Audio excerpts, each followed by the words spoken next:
құрғақ және қалыпты теріге арналған қаймақ маскасын жасаймыз. Ол үшін бізге бір жұмыртқаның сары уызы керек.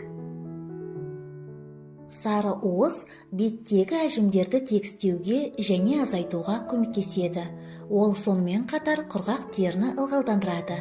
Сары уыз өлі жасушаларды тазартады және теріні тегістейді. Үстіне бір ас қасық қаймақ салып араластырамыз. Қаймақ теріні ағартады, нәрлендіреді және жұмсартады, әжімдерді тегістейді.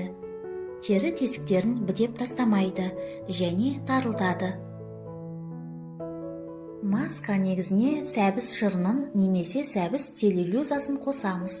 Ол үшін сәбізді майда күштен өткіземіз. Сәбіз терінің құрғақ